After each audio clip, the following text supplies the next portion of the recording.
Primeiro livro dos Reis, capítulo 9, capítulo 19, a partir do versículo 9. Quem achou aí, diga, achei. Só o Douglas e o Marcelo acharam, né? Quem achou, diga, achei. Glória a Deus. Diz assim a palavra do Senhor para nós nessa manhã.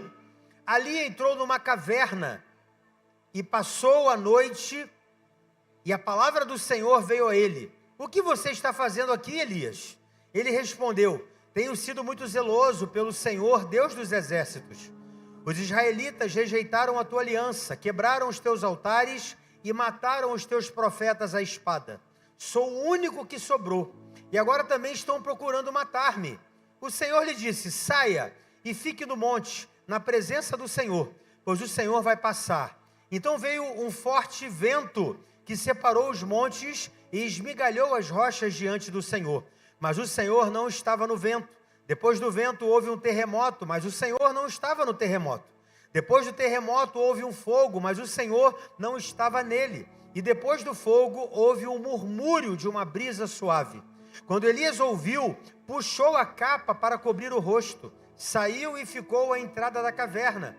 E uma voz lhe perguntou: o que você está fazendo aqui, Elias? Ele respondeu: tenho sido muito zeloso pelo Senhor, Deus dos exércitos. Os israelitas rejeitaram a tua aliança, quebraram os teus altares e mataram os teus profetas à espada. Sou o único que sobrou, e agora também estão procurando matar-me.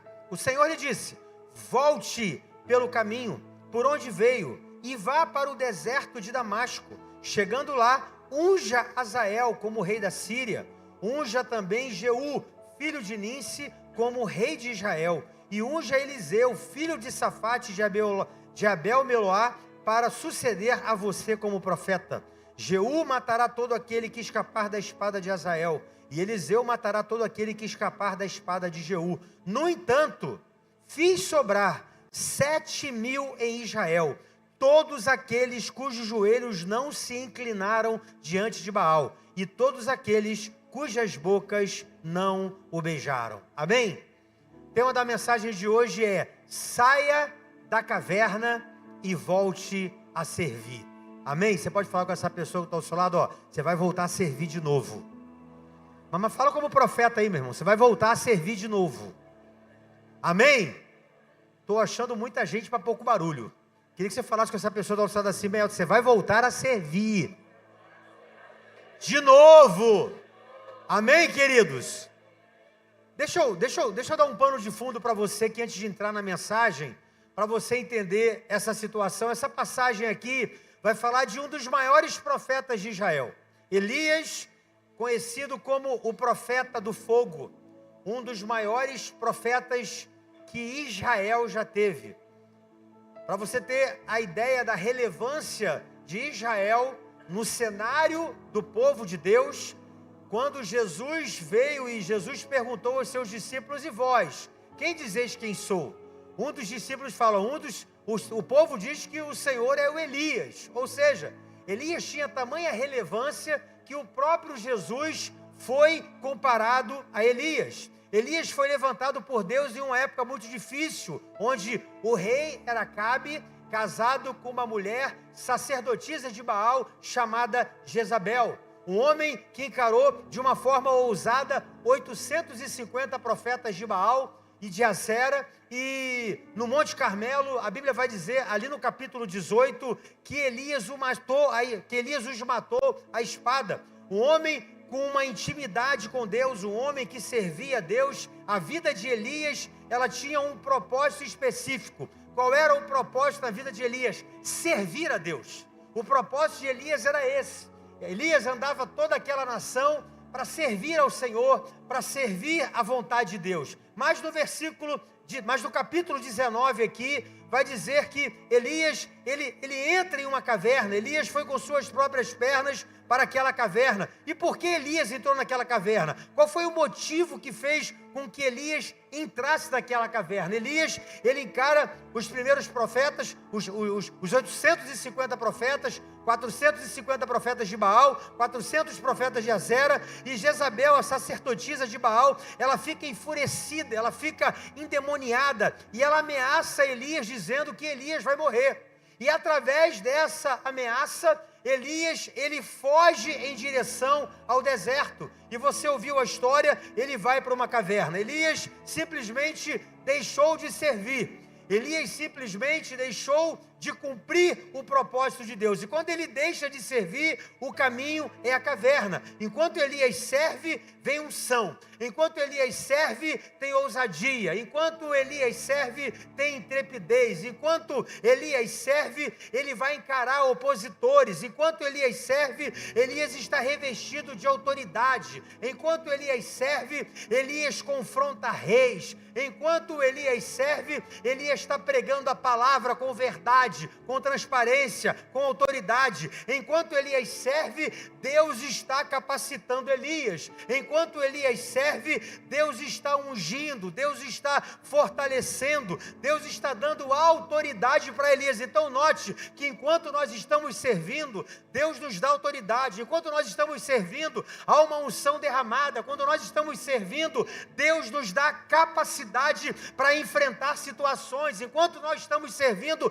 Deus nos dá ousadia para falar algumas verdades. Enquanto nós estamos servindo, esta unção de Deus vem. Enquanto você serve, o céu está se movendo em seu favor. Enquanto você serve, coisas extraordinárias acontecem. Enquanto você serve, há uma capacitação sobrenatural que vem sobre as nossas vidas. Enquanto Elias serve, o poder de Deus está se manifestando. Mas a Bíblia diz que uma ameaça tirou Elias do propósito. Elias agora, ele está caminhando em direção ao deserto. Entenda, não é Deus que está levando Elias para o deserto, é Elias que está sendo conduzido ao deserto por suas próprias pernas. Existem momentos que o próprio Deus nos conduz ao deserto. Existem momentos que Deus vai nos levar a momentos difíceis. Para quê? Para nos provar. Existem momentos que Deus nos conduz ao deserto. Quando você olha lá em Mateus capítulo número 4, você vai ver que o Espírito de Deus, ele conduziu Jesus ao deserto. Ou seja, o próprio Deus leva Jesus para o deserto para que Jesus seja provado, para que Jesus seja tentado. Eu costumo dizer que isso é o período probatório de Deus na vida de todo crente. Todo cristão vai passar pelo período de deserto, mas esse deserto é o deserto que Deus nos leva. E todo deserto que Deus nos leva, todo deserto que Deus nos conduz, tem provisão. Todo deserto que Deus nos conduz, muitas vezes tem a capacitação de Deus, tem sobrenatural de Deus. Você vai ver codornizes caindo do céu para você poder comer. Você vai ver água saindo da rocha. Você vai ver águas amargas transformando em água doce. Por quê? Porque quando é Deus que nos conduz pelo deserto, é o sobrenatural de Deus que a gente vê. Mas aqui no caso de Elias, não é isso que acontece. Aqui no caso de Elias escolhe ir por esse deserto. E no final desse deserto havia uma caverna escura para ele. Você leu a história comigo aqui, e Elias entra nessa caverna, e à medida que Elias entra nessa caverna, ele vai se distanciando do seu chamado e daquilo que Deus separou para ele. Olha que coisa interessante, meu irmão. Quando você vai em direção ao deserto, quando você para de servir, o teu destino sempre será uma caverna.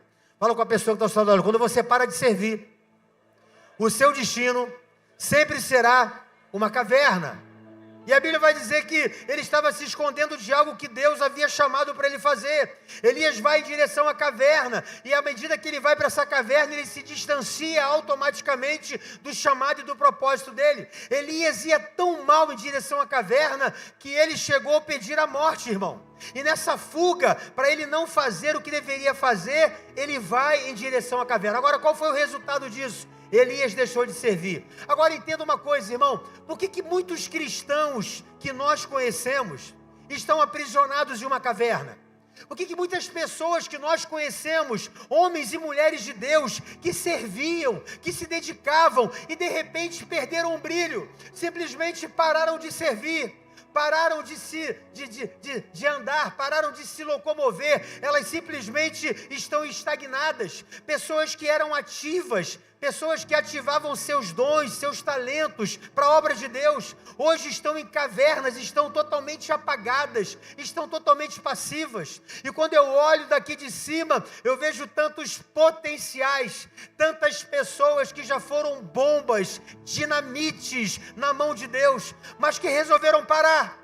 Pararam por uma situação, pararam por circunstâncias, pararam por problemas, pararam por crises, deixaram de servir. E a pergunta que eu faço para você nessa manhã é: por que tantas pessoas com tantos dons, com tantos talentos, com tanta unção e com tanta capacitação deixaram de servir? Quando eu olho para a história de Elias aqui, eu vejo isso, pessoas que estão frias, pessoas que eram quentes, pessoas que muitas vezes elevavam a temperatura da sua célula, do seu ministério, e por que não dizer da igreja, eram pessoas que você estava perto, você sentia a pessoa ali buscando, intensa na presença do Senhor. Hoje estão frias, desanimadas, depressivas, e a cada dia que passa, mais frios e mais desanimados estão. Pessoas que estão com uma ansiedade crônica, sem expectativa nenhuma, sem expectativa de futuro. E por que essas pessoas estão assim? A resposta é: porque pararam de servir. Porque pararam de se colocar à disposição. Porque pararam de ser disponíveis. Porque deixaram de ser excelentes. Porque deixaram de ser apaixonadas.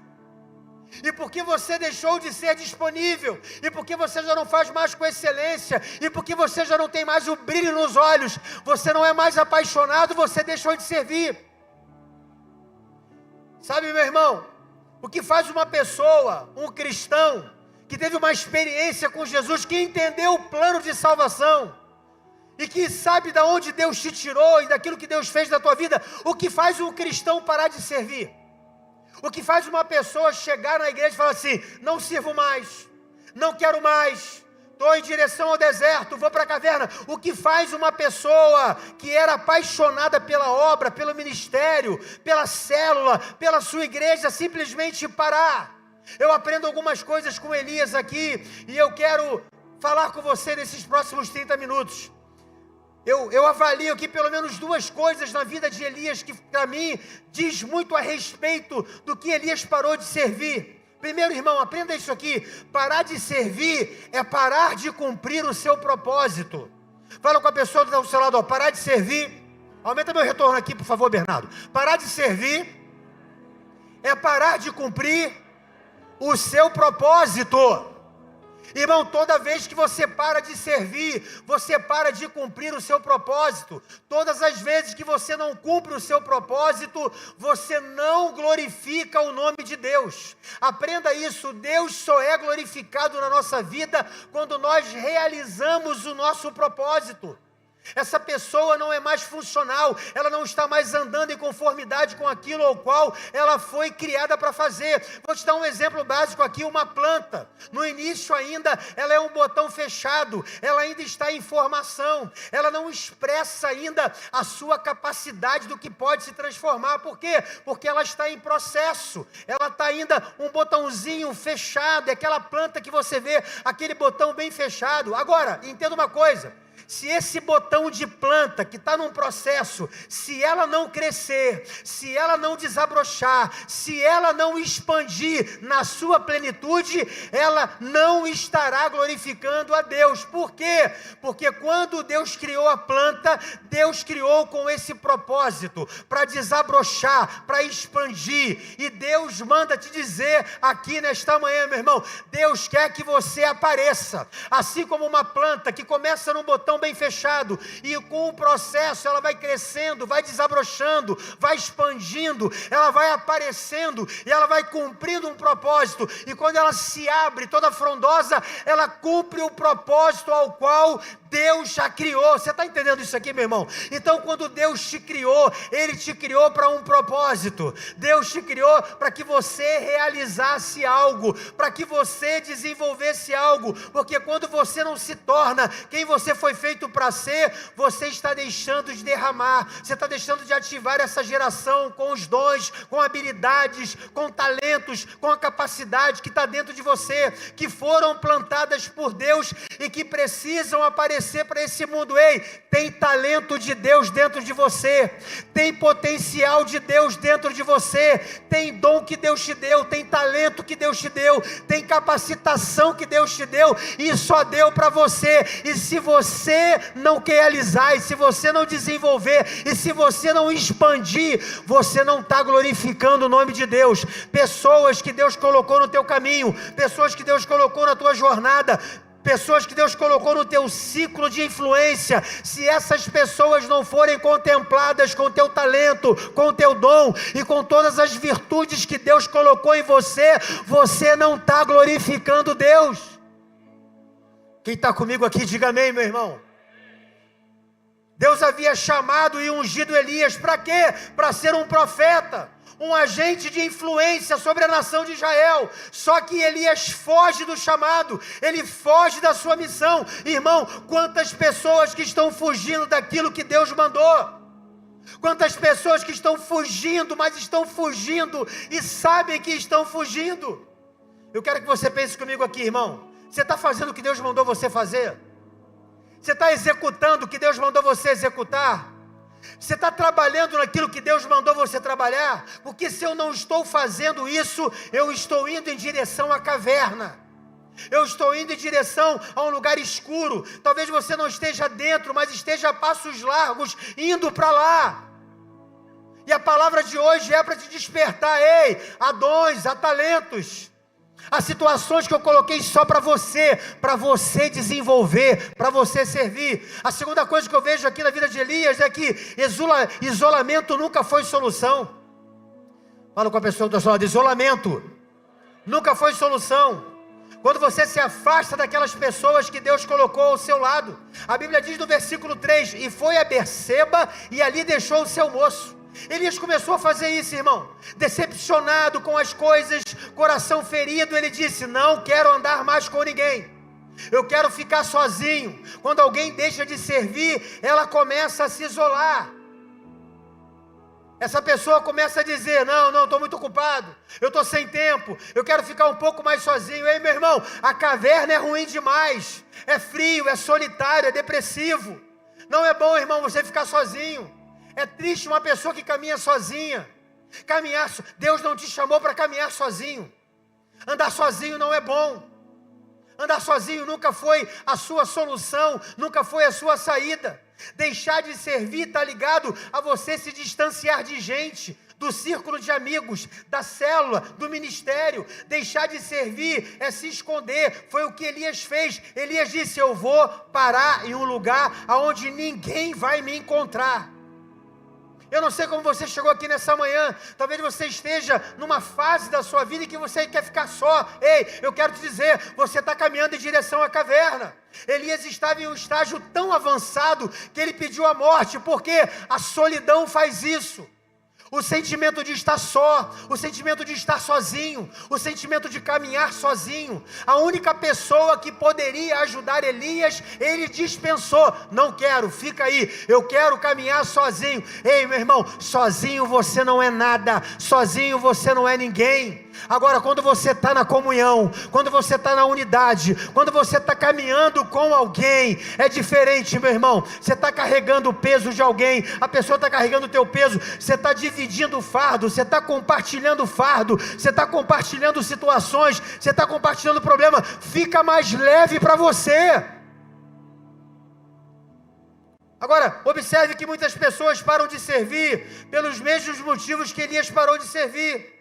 Por que Elias parou de servir, pastor? Porque muitas pessoas param de servir. Elias, o profeta do fogo, o homem que matou 850 profetas, o homem que orava a Deus. Por que, meu Deus, um homem desse para de servir? Eu pastoreio há 20 anos, irmãos, e os mesmos motivos que Elias deixou de servir e exercer o ministério são os mesmos que acontecem nos dias de hoje. Por que Elias parou de servir? Por que Elias não quer servir mais? Sabe por que Elias parou de servir? Tem muitas vezes a ver comigo, tem muitas vezes a ver com você. A primeira coisa que eu aprendo aqui nesse texto, que fez com que Elias parasse de servir, e ele parou de servir, irmão, e aprenda isso aqui, não foi Elias que parou de servir, foi um ministério que ele deixou de se desenvolver. Por quê? Porque Elias era um ministério profético. Ei, você tem um chamado, você tem um ministério. Quando você deixa de servir, é um ministério que parou. Você entende agora a responsabilidade? Quando você para, é um ministério que está parando. Agora, por que Elias parou? Porque Elias não sabia lidar com o não. Vou repetir, Elias não sabia lidar com o não. Pessoas param de servir, por quê? Porque não sabem lidar com o não. Elias estava acostumado a receber sim de Deus. Elias orou para parar de chover, Deus respondeu sim, vai parar de chover. Elias orou para que fogo descesse do céu, Deus disse sim, o fogo vai descer do céu. Elias pediu, Deus me dá força para matar esses 850 profetas à espada, Deus disse sim. Elias ressuscitou o filho daquela mulher, Deus disse sim. Elias profetizou que não faltaria farinha na panela e nem azeite da botija, e Deus disse sim. Para tudo aquilo que Elias fez, Deus disse sim, mas chegou um momento em que Jezabel faz uma ameaça e Deus não fala nada. Deus fica em silêncio, Deus não fala nem que sim nem que não, Deus simplesmente se cala. E nesse momento que Deus se cala, quando Jezabel ameaça Elias, ele vai em direção ao deserto, ele entra na caverna. Porque ele não ouviu Deus, porque ele não ouviu aquilo que Deus gostaria que ele ouvisse de Deus. Só que chegou o momento em que Jezabel, irmão, faz uma ameaça, dizendo que ia matar Elias. E Deus não fala nada, não fez nada. E Elias, ele fica simplesmente chateadinho. Ele fica entristecido. Quantas pessoas desanimadas e frustradas, irmãos, com o não de Deus. Talvez você esteja aqui e recebeu o não de Deus. Você está orando e Deus diz para você, não. A resposta para você é não. Ei, meu querido, Deus responde às nossas orações de 3 formas. Sim, não e espera. São as 3 formas de Deus nos responder. Por que a gente só tem que ficar bom e servir a Deus quando Ele diz sim? E por que não continuar servindo a Deus quando Ele diz não? Poxa, eu estou aqui orando e Deus diz não, eu vou parar de servir. Quer dizer então que o seu servir está condicionado ao que Deus te dá? É isso mesmo? Quer dizer então que o teu servir está condicionado ao sim de Deus? Se então Deus não diz sim, você não serve. Se Deus diz não, você não serve. E quem sabe, não foi nem um não de Deus, foi um não de alguém. Foi o não do seu pastor, foi o não do seu líder, foi o não de alguém que é autoridade constituída por Deus sobre a sua vida. Quem sabe foi alguém que te disse não, e você está triste, você está chateado, por quê? Porque você recebeu um não, e aí por você receber um não, você para de servir. Algumas pessoas dizem assim, já que não é para fazer, então não vou fazer mais nada. Já que eu recebi um não, então parei. Não, é para você não fazer isso aqui, ó. Isso aqui você pode fazer. Em casa acontece muito isso, né? Não, então é não geral. Não é não geral. Pode lavar a louça, pode lavar o banheiro. Eu só falei não para isso aqui. Isso acontece muito em casa, no casamento. Já que é não? Não é para fazer? Então eu não vou fazer mais nada. Sabe, querido, quantas pessoas que receberam não? Muitas pessoas deixaram de servir quando se depararam com o não. Ei, o não faz parte da nossa vida. O não é pedagógico. O não faz parte da nossa história. Minha filha tem 6 anos, irmão. O que ela mais escuta de mim é não. Não pode. Não toca. Não vai. Não corre. Ela só recebe não. Por quê? Porque o não é pedagógico. Muitas vezes Deus está te falando não. Ele está te ensinando. Ele está te forjando. Ele está te capacitando. É preciso aprender a lidar com o não, sem atrapalhar aquilo que Deus confiou para a gente, irmão. Ei, a Bíblia está repleta de pessoas que receberam não, mas continuaram servindo. Quando você olha para a história do apóstolo Paulo, O Paulo vai orar a Deus e fala assim: Senhor, o diabo veio me esbofetear novamente por causa desse espinho na carne. Senhor, tira esse espinho na carne. Sabe o que Deus falou para Paulo? Paulo, a minha resposta é não. Eu vou manter esse espinho na carne, Paulo.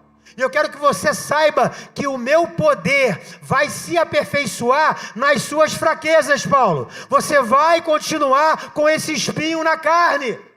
Uma outra pessoa que recebeu não, irmão, Moisés, o grande libertador, 430 anos, um povo clamando no Egito, Deus levanta Moisés como libertador. Agora Moisés está no deserto, conduzindo o povo para a terra prometida, e a Bíblia manda Moisés falar a rocha, Deus manda Moisés falar a rocha, e Moisés bate naquela rocha, e Deus fala assim: olha, por você ter feito isso, você não vai herdar a terra prometida. Você não vai entrar na terra prometida. Moisés, a palavra para você é não. E eu vejo lá em Êxodo, Moisés insistindo com Deus: Deus, deixa eu conduzir o povo até lá. E Deus fala: quem vai conduzir o meu povo é Josué, o teu sucessor. A palavra para você é não. Basta, Moisés, você não vai entrar. Quando você olha no Novo Testamento, gente, lá em Mateus capítulo 26, Jesus está no Getsemane, sangrando, suando gotas de sangue, e ele faz uma oração: Senhor, se possível, passa de mim esse cálice, todavia, não seja feita a minha vontade, mas a tua vontade. Qual foi a resposta que Jesus teve do céu? Não. Jesus, você foi criado, eu te formei para que você vá até a cruz, e através da cruz, você pague o preço por toda a humanidade. A resposta é não. Ei, meu irmão, Jesus recebe não, Moisés recebeu não, o apóstolo Paulo, que escreveu quase o Novo Testamento todo, recebeu não. E por que você vai parar de servir quando você recebe o não? E quando esse não é para si, é para te provar, é probatório para você, é Deus tratando o teu ego, é Deus tratando você. Tem alguém comigo aqui nessa manhã, meu irmão? Quem sabe você está aqui nessa manhã, e você está aqui porque você recebeu um não. Aí você está visitando a igreja: eu quero ver essa igreja aqui. Ei, essa igreja também vai te dizer não para algumas coisas, porque o não é pedagógico, o não nos ensina, o não faz a gente crescer, o não faz a gente se desenvolver. Quem está comigo aqui, diga amém. Segunda coisa que eu aprendo aqui: por que Elias parou de servir? Não sabe lidar com mágoas e ressentimentos. As pessoas param de servir porque não sabem lidar com mágoas e ressentimentos. Quando nós guardamos mágoas e ressentimentos, isso nos impede de servir. Irmão, a ofensa no nosso coração nos impede de servir. Eu faço muitos aconselhamentos todas as semanas, praticamente todas as semanas, e o que eu mais percebo é isso nos aconselhamentos que eu faço: pessoas magoadas, ressentidas e feridas. Elias ficou ressentido, achando que Deus tinha que fazer alguma coisa por ele. Elias estava achando que só ele não se dobrou aos profetas de Baal. Elias estava pensando isso. Então ele pensava assim: não, isso não pode acontecer comigo, logo comigo.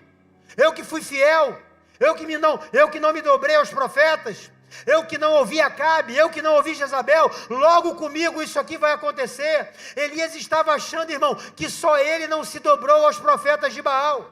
Irmãos, a mágoa e o ressentimento pode nos impedir de servir e nos levar para uma caverna.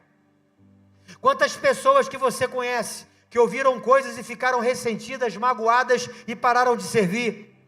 A ofensa é uma isca de Satanás. Vou repetir: a ofensa é uma isca de Satanás. Satanás plantou uma raiz de amargura no seu coração.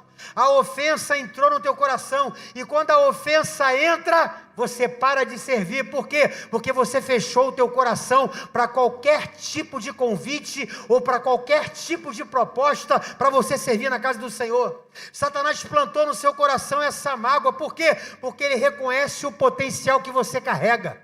Ele sabe que você carrega algo especial. Ele sabe que você carrega algo que Deus plantou dentro de você. Mas quando a ofensa entra, quando a mágoa entra, quando o ressentimento entra, você perde o desejo desejo de servir, você perde a alegria de servir. Essa mensagem, querido, é uma mensagem de cura para você. Eu queria que você levantasse a mão. Eu quero levantar uma palavra profética sobre a tua vida. Talvez você está aqui, você é um homem de Deus, você é uma mulher de Deus, você foi levantado como Elias para profetizar para essa geração. Você é um homem de Deus, você é uma mulher de Deus, e você tem uma vida ilibada, idônea, fiel, mas você parou de servir, porque a mágoa entrou, o ressentimento entrou, sabe, a ofensa achou guarida no teu coração. Eu quero declarar uma manhã de cura aqui nessa manhã, uma manhã de cura para o teu coração, para a tua alma, para a tua vida. Você vai voltar a servir de novo, e não é por causa desse ressentimento, dessa mágoa, dessa ofensa, que Deus vai fazer você ficar parado dentro dessa caverna. Hoje é manhã de você sair dessa caverna e voltar a servir novamente, meu irmão. Terceira coisa, por que Elias parou de servir? Por causa do orgulho. Deus pergunta, Elias responde. Elias está justificando para Deus aqui o seguinte: todo mundo foi infiel, e só eu fui fiel. Um monte de gente se dobrou a Baal, eu não. Eu sou o cara, Senhor. Eu sou o cara, eu sou o melhor obreiro. Aí Deus diz para Elias: 7.000 não se dobraram. E tem mais, Elias, eles não se dobraram e estão a pão e água. Você está achando que você é a última Coca-Cola do deserto? Você está achando que você é a última bolacha, o último biscoito do saco, meu irmão? Você está achando que você é o quê? A quarta pessoa da Trindade?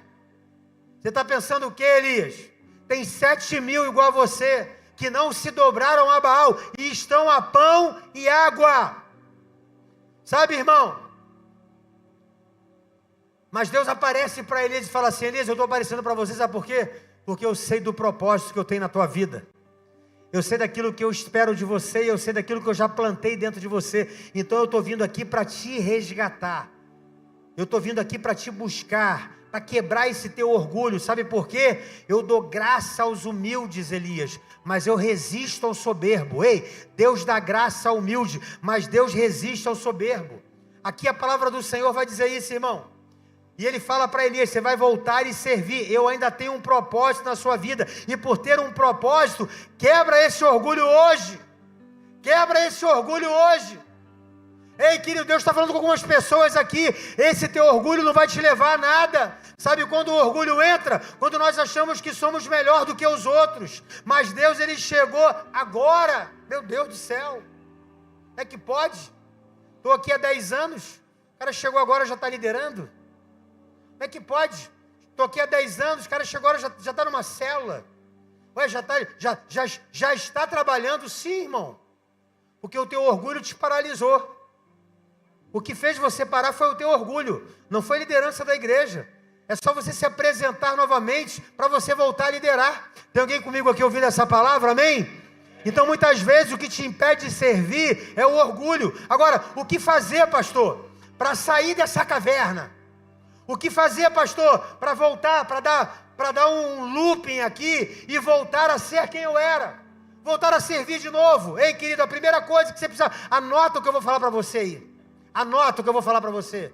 A primeira coisa que você precisa fazer para sair da caverna e voltar a servir, você precisa reagir. Fala com a pessoa do seu lado: reaja! Ah, irmão, fala com voz de profeta. Fala assim: reaja! Sai daí, sai dessa caverna, sai desse lugar que limita a tua visão, sai desse lugar de escuridão. Eu preciso agir, sai desse lugar de estagnação, sai desse lugar que te paralisa, desse lugar que te estagna, desse lugar que você está paralisado, desse lugar que você não frutifica, desse lugar de esterilidade espiritual. Você não frutifica nada, você não faz nada. A palavra de Deus para você nessa manhã é: saia. Sai daí, sai desse lugar que não cumpre propósito. Agora note essa frase, irmão: ninguém sai da caverna por acidente, sai por decisão. Você precisa decidir hoje sair daí. Você precisa decidir hoje sair daí. Não estou esperando me convidar. Ei, você não vai ser convidado. Ah, eu estou esperando alguém bater nas minhas costas e falar assim: você faz falta, vem. Olha o orgulho de novo. Você está esperando o quê? Ah, você é insubstituível. Sem você, a igreja não vive. Sem você, a igreja não abre. Sem você, não acontece, irmão. Sem você não tem um Prai. Sem você não tem um Joma, o Jacoba, a Manaia. Sem você o negócio não vai, o fogo não desce. Sem você, o Leba, Candaraba, Xandaraba, vai, não vai. Isso é orgulho. Isso é orgulho. Sabe como é que você vai vencer isso hoje? Você vai decidir sair desse lugar e falar assim: Senhor, eis-me aqui. Eu quero servir de novo. Eu sei do talento e da capacidade que o Senhor colocou aqui dentro. E não foi homem que colocou, foi o teu Espírito que colocou aqui. Eu quero usar isso para te servir. Eu quero usar isso para fazer a diferença em São Gonçalo. Eu quero usar isso para fazer a diferença nas pessoas que o Senhor vai colocar no meu caminho. Eu quero reagir. Ei, meu irmão, é manhã de reação. É manhã de você reagir. Para o pessoal do outro lado, reaja! Reage, meu filho! Primeiro você se levanta, depois o ânimo volta. Ah, vou esperar o ânimo chegar para ir. Não vai. Se levanta que o ânimo vem. Se levanta que o ânimo volta. Segunda coisa, pastor, o que eu faço para sair da caverna e voltar a servir? Segunda coisa, esteja sensível aos sinais de Deus. Eu estou sendo sinal de Deus para você aqui hoje. Eu estou sendo boca de Deus para você aqui hoje. Olha o que diz no versículo 11, Senhor. Ele lhe disse: saia e fique no monte, na presença do Senhor, pois o Senhor vai passar. Olha só, irmão, versículo 11.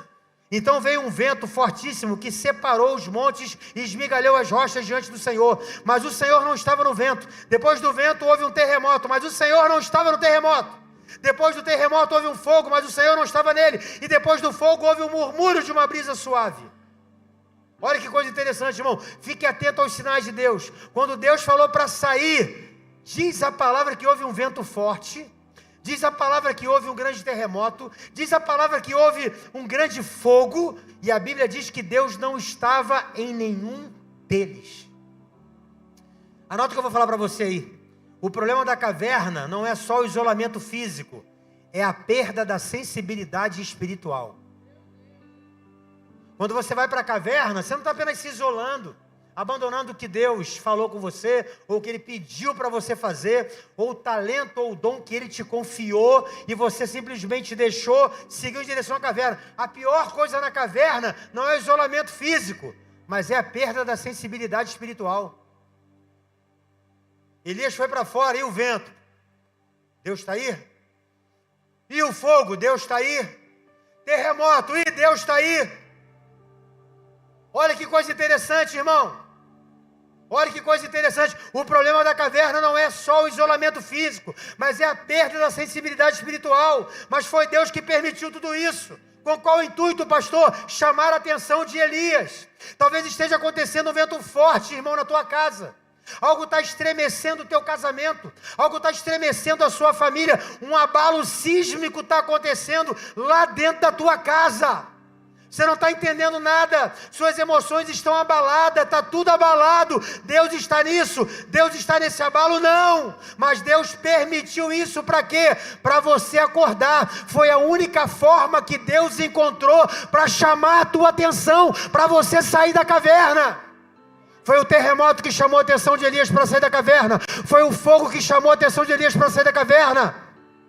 Foi aquele vento que chamou a atenção de Elias para sair da caverna. Deus estava nisso? Não. Mas foi a única forma que Deus encontrou para tirar Elias daquela caverna. Sabe o que está acontecendo com você? É uma forma que Deus está fazendo para chamar a tua atenção. Para falar assim: ei, vem para o centro da minha vontade de novo. E Deus, Ele é tão bom, irmãos, que Deus fala com Elias: ei, Elias, vem para o centro da minha vontade de novo. Vem para cá, Elias. Mas quando ele sai e quando Deus se manifesta numa brisa suave. Eu amo isso aqui, irmão. A única forma que Deus encontrou para chamar atenção e atrair Elias para fora foi o vento, o terremoto e o fogo. Isso é para você sair da caverna. Fala para a pessoa que está do seu lado. Isso é para você sair da caverna. Existe uma canção tão linda, irmão, que eu não vou nem me atrever a cantar, mas eu só vou cantar um pedaço. Quem já pisou, Santo dos Santos, em outro lugar.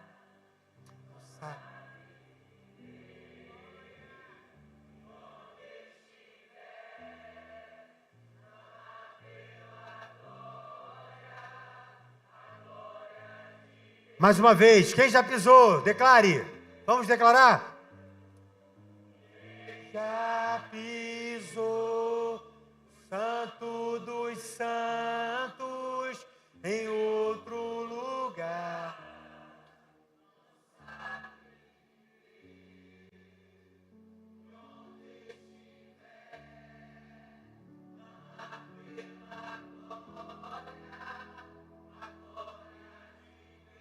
Quem já pisou no Santo dos Santos, irmãos, não sabe viver em outro lugar. Não sabe viver em outro lugar. Você já viu peixe fora d'água? Você já viu peixe fora da água? Como é que o peixe fica fora d'água? Eu não vou fazer aqui não, você vai ver a figurinha. O peixe fora d'água fica se batendo, fica se contorcendo. Por que o peixe fora d'água fica se batendo, se contorcendo? Porque ele está fora do seu habitat natural. E por ele estar fora do seu habitat natural, ele fica se contorcendo, ele fica se mexendo. Ei, meu irmão, é igual a eu e você, quando estamos fora do propósito, estamos fora daquilo que Deus estabeleceu para a gente fazer. A gente está fora do nosso habitat natural, mas nessa manhã, é uma manhã de retorno, é uma manhã de volta. Esta manhã é uma manhã que você vai voltar a servir novamente, meu irmão. E em terceiro e último lugar para terminar. Fala com a pessoa do seu lado, faça o caminho de volta. Versículo 15. Deus fala com Elias, Elias, vai e volta pelo teu caminho. Ei, querido, eu acho isso aqui lindo, porque Deus não pula etapas e nem processos. Deus falou com Elias, Elias, faz o caminho de volta. Deus não podia pegar Elias e transportar Elias diretamente para Israel, aonde Elias estava. Deus não faz isso. Deus fala assim, vai e volta pelo teu caminho. Esse caminho foi o caminho que você escolheu. Esse caminho foi um caminho que você traçou. Esse caminho foi um caminho que você fez. Então agora você vai voltar pelo teu caminho. Ei, querido, Deus não pula etapas, Deus não pula processos e Deus não vai buscar atalhos para você. Essas escolhas que você fez e essas decisões que você tomou e que te levou para a caverna, você vai ter que fazer o caminho de volta. Mas a coisa maravilhosa é que quando você faz o caminho de volta, você está seguindo uma direção de Deus. E eu fico me perguntando, porque quando Elias fala tudo isso para Deus no versículo 14, olha o que Elias fala, tenho sido muito zeloso, segunda vez, versículo 11 ele fala isso, versículo 14 ele fala a mesma coisa, tenho sido muito zeloso pelo Senhor, Deus dos exércitos, os israelitas rejeitaram a tua aliança, quebraram os teus altares, mataram os teus profetas à espada, sou o único que sobrou, e agora também estão procurando matar-me. Irmão, o que eu amo aqui, é que Deus não entra nas justificativas de Elias. Quando Elias acaba de dar esse discurso, quando Elias acaba de falar com Deus, Senhor, querem me matar, estão me buscando, aí o que Deus fala para Elias? Tá bom, Elias, agora vai e volta pelo teu caminho. Irmão, pega isso aqui, que isso aqui é ouro para mim, é ouro para você. Deus poderia chegar para Elias e falar o que é mesmo, né, Elias? Poxa, que prova que você está passando, né? É mesmo, situação crítica tua, Elias. Pô, Jezabel ameaçando, aquela mulher má, aquela mulher endemoniada. Acabe, aquilo ali é uma Maria vai com as outras. É um marido teleguiado, faz tudo que a mulher quer. Elias, eu te entendo, Elias. Eu te compreendo. Eu sei o que você está passando. A sua situação não está legal. Ei, irmão, Deus não está falando nada disso para Elias. Deus não dá razão às lamúrias de Elias. Deus não dá razão ao vitimismo de Elias. Deus não dá razão àquelas coisas que Elias está colocando para fora. Deus não dá razão. Deus fala, vai e volta pelo seu caminho. Deus não poderia dar ouvidos a Elias. Deus não poderia falar: Elias, é mesmo, Elias, você tem razão. Deus não poderia dar razão para ele. Sabe por que Deus não faz isso, irmão? Porque Deus não lambe as nossas feridas. Deus, Ele cicatriza as nossas feridas. Ei, meu irmão, deixa eu falar uma coisa para você. Enquanto você ficar nessa posição de vítima, achando que as pessoas vão lamber as suas feridas, você vai continuar nessa posição. Você vai continuar aí. Por quê? Porque nem Deus lambeu as feridas de Elias. Deus deu um direcionamento: agora vai, agora volta, Elias. Eu sei o que aconteceu, eu sei o que você viveu, eu sei o que você experimentou, mas eu tenho uma obra na tua vida. Eu estou aqui para te curar, eu estou aqui para cicatrizar as tuas feridas. Eu não vou entrar no vitimismo para lamber as tuas feridas. Eu vou te curar, Elias. Deus trouxe aqui para te curar. Deus te trouxe aqui para te curar. Ei, Deus quer te curar. Ninguém vai lamber as tuas feridas, irmão. Deixa eu falar uma coisa para você. Aqui na igreja ninguém vai lamber as tuas feridas, mas nós seremos agentes de cura para você. Deus vai nos usar para que sejamos agentes de cura, para Deus curar o que precisa ser curado em você. Mas vitimismo não vai dar, irmão. Vitimismo não cola, sabe por quê? Porque vitimismo é uma posição muito, muito, muito ruim. E Elias, o profeta do fogo, o profeta de Israel, o mais relevante dentre todos os profetas, entrou nesse lugar de vitimismo. Deus falou assim: pode sair daí, pode sair daí, não vou ficar aqui lambendo tua ferida não, vou te curar, vou cicatrizar, mas você vai voltar a cumprir o teu propósito, você vai voltar a servir. Ei, meu irmão, eu quero liberar uma palavra profética sobre a tua vida aqui em nome de Jesus. Ei, essa é uma manhã de cura. Deus está curando você. Eu estou sentindo Deus aqui nessa palavra. Deus está te curando. Sabe para quê? Para você voltar a fazer o que Deus quer que você faça. Fica de pé em nome de Jesus. Fica de pé em nome de Jesus. Fica de pé, querido. Fica de pé.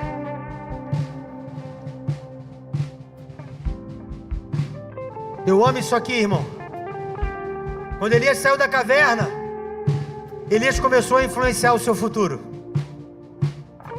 Quando Elias voltou a servir, ele começou a ser fundamental para as próximas gerações. Sabe, meu irmão, essa semana nós abrimos a nossa célula novamente lá em Niterói. Depois de 10 anos, 11 anos. E Deus me trouxe à memória o que aconteceu ao longo desses 10 anos. Por causa de uma posição, de uma família, de um casal, no caso eu e a Joyce, de abrirmos aquela célula há 10 anos atrás. Hoje nós temos quase 110 células. Porque uma pessoa se posicionou.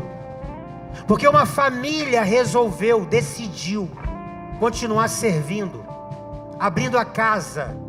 Aí agora, essa semana, a última terça-feira, abrimos a célula de novo, porque nós cremos que é um tempo profético. Assim como a nossa casa foi um tempo profético para São Gonçalo, assim a nossa casa agora será um tempo profético para a Eclésia de Niterói. E eu abri a casa de novo, e recebi pessoas de novo, terça-feira agora. Mas pastor, o senhor cuida de tudo isso, cuido de tudo isso e abri a célula na minha casa. Sabe por quê? Porque célula não é mais uma coisa na igreja, célula é o nosso estilo de vida. E eu abri a célula, irmão. Fizemos um empadão de frango, uma Coca-Cola zero. Mas não é aquele empadão concreto não, aquela farinha de trigo fina, coisa de primeira, com ketchup, coisa de crente, irmão. Aí eu trouxe uma família visitante lá. Aí o visitante, na hora de ir embora: posso levar um pouquinho para casa? Eu: claro, irmão. Corta um pedaço para ele aí, pode levar para casa. Coisa maravilhosa. Ele: pastor, vou voltar, vou trazer uma família. Eu: traz uma família, vai ter mais empadão. Se trouxer a família, tem empadão e vai levar para viagem. Eu pego pela boca, irmão. Lá em casa a gente pega pela boca, né, Carol? Né, Juliana? Vai pela boca, ó, vai ter kit de queijo. Pastor, estarei aí, que hora tem que estar? Chega até mais cedo. Então, irmão, estratégia. Por que eu estou falando isso para você? Porque uma pessoa decidiu se posicionar e servir. Sabe quantas pessoas poderiam ser alcançadas através de você e ainda não foram? Porque você não se posicionou. Porque você talvez tenha um chamado para liderar. Você sabe que você tem capacidade de abrir a tua casa, de fazer uma célula, de convidar amigos, de convidar pessoas, mas você não faz. Você está deixando de fazer com que Deus seja glorificado, que Deus seja exaltado. Amanhã, querido, segunda-feira, sabe o que eu vou estar fazendo? Mandei fazer 1000 folhetos. Vou botar nos escaninhos lá dos 5 blocos do meu condomínio, chamando todo mundo para minha casa. Vou entregar folheto em frente ao supermercado. Ó, vai lá na minha casa, ó, quer uma oração? Vai lá na minha casa. Terça-feira, 8 horas, eu vou orar por você. Vai lá, leva a tua família. Irmão, não quero saber o que vai acontecer lá em casa. Pode não aparecer ninguém, mas eu quero servir. Eu quero sair dessa posição passiva. Eu quero fazer alguma coisa para o reino. Eu quero fazer alguma coisa relevante, que faça a diferença. Deus fala com Elias: Elias, volta e unge Azael, unge Jeú e unge Eliseu. Enquanto Elias está na caverna, nada disso estava acontecendo. Mas quando Elias sai da caverna, ele volta a servir e a história começou a se mover novamente. Ei, querido, servir não é só fazer algo hoje. Servir é liberar coisas que vão acontecer amanhã. Tem coisas que vão acontecer amanhã, que está dependendo do teu servir hoje. É o que aconteceu com Elias. Elias, você vai ungir novos reis, você vai ungir novos profetas. Tem muita coisa para você fazer. E tudo isso aconteceu quando o homem resolve voltar a servir. Meu irmão, tem muita coisa que ainda não aconteceu, porque você resolveu parar de se movimentar. Porque a caverna paralisa o propósito, mas a obediência libera o futuro. A obediência libera o teu futuro. A obediência libera tudo aquilo que Deus já planejou para você. Existem pessoas que estão esperando o seu chamado ser ativado para que elas sejam alcançadas. Tem gente no mundo espiritual te esperando se movimentar para que elas sejam alcançadas através de você. Tem pessoas esperando você se posicionar. Tem pessoas que serão líderes através da sua liderança. Tem pessoas que se levantarão porque você se levantou. Tem pessoas que voltarão a servir porque você voltou a servir. Pastor, eu estou parado, mas a partir de hoje você vai voltar a servir. A caverna pode ter interrompido por um tempo o seu chamado, o seu caminho, mas a caverna não vai apagar o seu chamado, a sua vocação e o seu ministério. Levanta a mão que eu quero liberar uma palavra profética para você, irmão. Você vai levantar profetas ainda. Você vai levantar pastores, você vai levantar missionários. Deus vai usar você para que casas sejam abertas, para que pessoas sejam alcançadas, para que o evangelho seja pregado. Deus vai usar você. A partir de hoje você vai se posicionar. A partir de hoje Deus vai fazer o que tem que fazer na tua vida, meu irmão. Oh, aleluia. E eu quero nessa hora orar por você. Eu queria que você colocasse a mão no teu coração. Eu queria que você fechasse os teus olhos. Feche os teus olhos, irmãos, em nome de Jesus.